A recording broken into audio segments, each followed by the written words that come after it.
My truck rolled to a slow stop on the gravel, dust swirling up around the tires in the late afternoon light. 3 black SUVs were parked across my driveway like a makeshift roadblock, noses pointed toward me as if daring me to try passing. A man in a bright orange safety vest stepped forward, clipboard clutched tight, chin raised like he was in charge of the whole county. "This road is closed," he announced loudly. "Community safety inspection underway. You're not authorized to enter."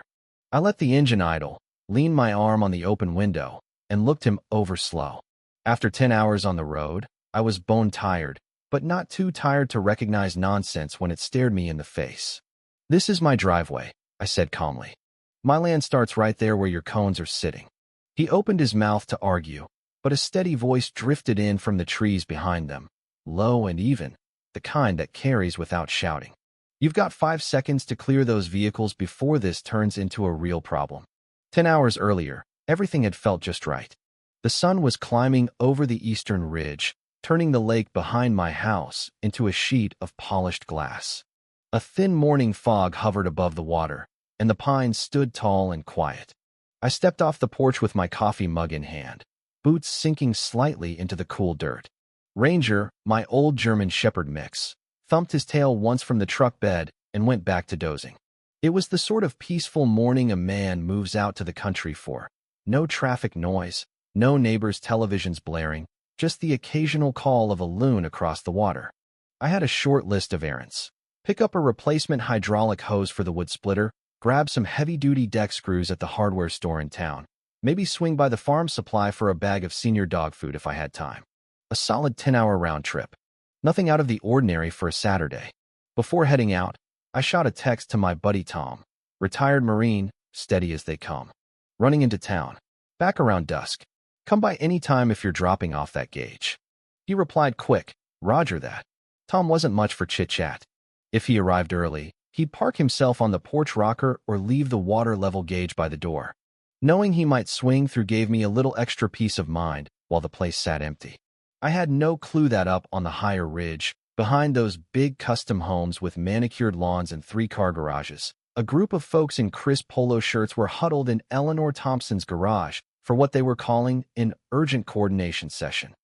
I didn't know my name was at the top of their printed agenda. I didn't know they were timing everything to the minute I pulled out.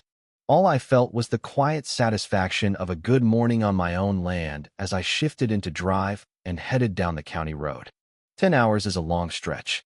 Long enough for people who think rules don't apply to them to talk themselves into believing they can lay claim to property they have no right to touch. Long enough to plan something that looked an awful lot like an ambush. And long enough for Tom to arrive, spot the trouble brewing, and position himself to end it. I pieced together the meeting details later, when Tom showed me the video he'd quietly recorded on his phone. It laid everything bare. While I was halfway across the county buying parts, the board of Pine Ridge Lake Community Association was gathered around a long table in Eleanor's immaculate garage. There were clipboards stacked high, a humming box fan in the corner, thermoses of coffee, and a large satellite map of the lake tacked to the wall with colored pins, like they were planning a campaign instead of harassing a neighbor. Eleanor kicked things off in her usual commanding tone, the one she'd perfected from years of chairing committees. "We have a persistent issue," she said, tapping her manicured nail on the table. "The owner of the lower shoreline lot refuses all reasonable cooperation." A balding man in a golf shirt nodded. "His parcel controls the best direct lake access for most residents. It's strategically vital." A woman with pearl earrings added sharply, "We've sent courteous letters." He responds with more signs. He's turning this into a confrontation. Eleanor shot back. He's deliberately blocking community lake enjoyment. An older fellow shifted uncomfortably. "But Eleanor, the deeds are clear, it's private. Public access is up on the north point." She fixed him with a glare that shut him down cold. He stared at his coffee after that. This wasn't truly about access or fairness. It was about power. Eleanor couldn't stand anyone telling her no. And when folks like that feel slighted, they don't negotiate, they double down. "We must assert," she declared, "that the community holds authority in these matters." Someone asked quietly, "What authority exactly?" Eleanor didn't hesitate. "The authority we choose to demonstrate." She unveiled a poster board covered in bullet points, printed maps, and red ink notes, all crafted to appear official, even though the association had no legal standing on my property whatsoever. The plan was calculated and cold.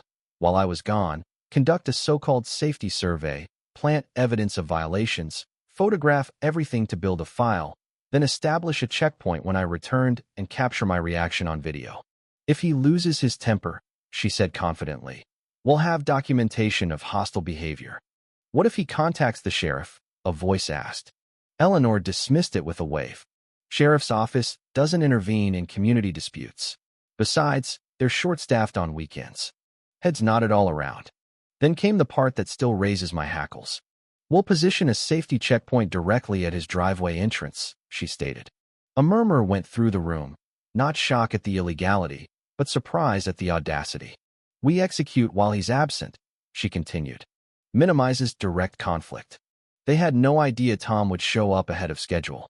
No idea he'd noticed the disturbed soil, the fresh plastic stakes, the clustered boot prints. No idea he was a former Force Recon Marine who could read trouble in the dirt like most folks read a newspaper. Eleanor wrapped up with words that, looking back, were almost comical in their delusion. Remember, this is a calm, professional demonstration of community standards. Maintain composure at all times. 10 hours later, 2 of her team would be cuffed in the dirt while Eleanor raged helplessly from the back of a cruiser. But in that garage, surrounded by her maps and markers, she believed it all. Tom doesn't rush anything. He steps out, scans the surroundings once, and already knows what's out of place. When he pulled in mid-morning, he stopped short. The ground told a story, wide tire tracks not matching my truck, grouped footprints, some shallow and hurried, some deeper like someone carrying weight. He knelt, brushed the dirt, traced the pattern. Multiple visitors, deliberate. He moved quietly along the tree line, phone ready. Spotted a bright orange survey stake pounded in near the ditch, brand new, still shiny. Followed faint shovel probes in the soil. Caught a flash of sunlight off glass up on the ridge. A dark SUV observing, then slipping away. Tom started recording everything. House was secure, no forced entry. But strangers had been on the land. Service was weak. He tried texting me anyway. Something off here. You close. Failed to send. He found good cover behind a thick cedar with full view of the approach and waited. Patient. Alert. The wait wasn't long. Doors opened together. 6 people emerged in matching orange vests reading Pine Ridge Lake Safety Patrol. Tom muttered under his breath, "Here we go." They divided tasks like they'd practiced. Clipboards out. Tape measure flashing. Bag of stakes. 2 headed for my utility pole. Tom zoomed the camera. One pulled a cheap plastic box from his bag, generic, no markings, and held it up. Mounted eye level, he directed. We'll claim it's an official hazard tag, he disregarded.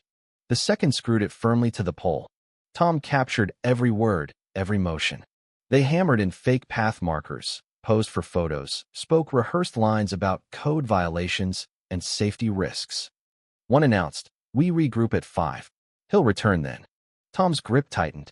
Ambush confirmed. Provoke. Record. Twist. They departed, smug. Tom remained. Near 4:30, they returned loaded. Cones, tape, portable barricade, large sign proclaiming safety checkpoint ahead. They sealed the driveway solid, ATV blocking the ditch bypass. A woman directed sharply, exactly as Eleanor outlined. They rehearsed dialogue. "Sir, stay calm. This is for the greater good." Then the stomach-turning moment.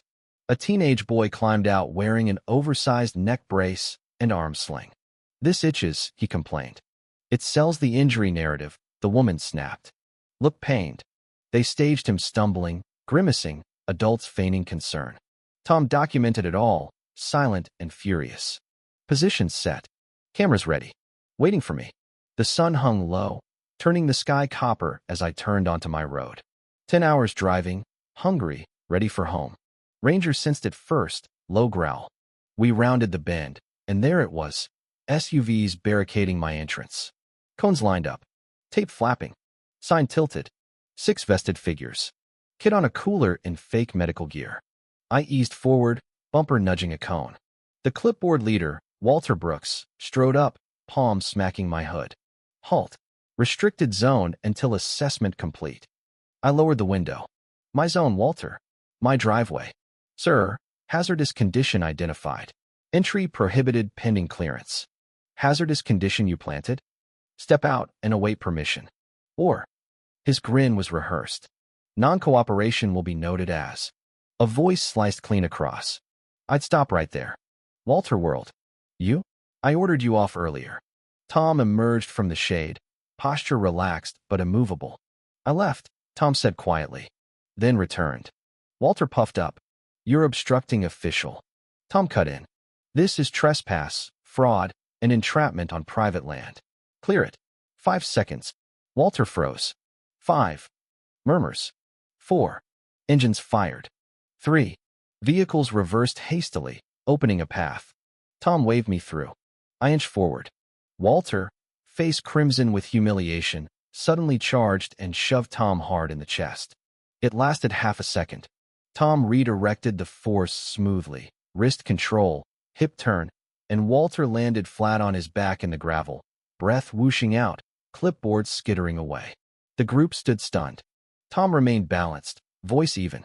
Hands to yourself, Walter. Bad choice. Walter gasped. Assault. Witnessed assault. Tom glanced at their phones. Your footage shows you initiating contact. Cameras dropped fast. Sirens approached, steady, close. Walter paled. Eleanor promised she'd manage law enforcement. Tom allowed himself a small nod. Plans change. Sheriff Harlan pulled in calm, surveyed the scene. Cones scattered, fake sign down, Walter groaning, dust settling. He exhaled long. Y'all woke up choosing trouble today. Tom handed over the phone. Sheriff watched the videos without interruption. Fake box install, staged injury rehearsals, checkpoint setup, ambush intent. When finished, he removed his hat briefly. Well, he faced the group.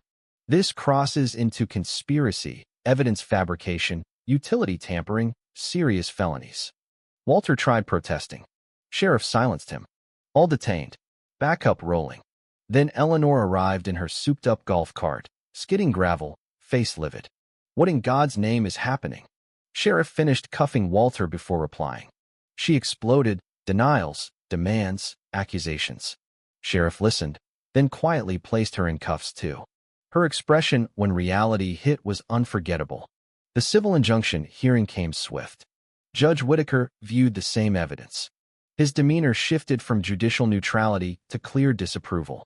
He stripped Eleanor of presidency, banned all association contact with me or my land, imposed a 500-foot buffer, and forwarded criminal referrals. Charges followed: impersonating officials, conspiracy, tampering, false reports, staging evidence. Audits uncovered financial irregularities. Messages leaked. Members resigned en masse. Signs removed. Clubhouse shuttered. Website dark. A year on, the lake is peaceful again, truly peaceful. Folks wave driving by. Some leave jars of honey or fresh bread on the porch. No notices, no meetings, no patrols. Tom visits monthly, brings strong coffee and quiet company. We sit watching evenings settle over the water, listening to silence that feels earned. The land is mine, fully and finally. What about you? Was Tom justified using force only after being attacked? How far would you go to protect your property? Ever faced HOA overreach, neighbor disputes, or bureaucracy run amok? Share your stories and views below, especially on self-defense, property rights, and when standing firm crosses into something more. I read every comment and value hearing different perspectives. Let's discuss.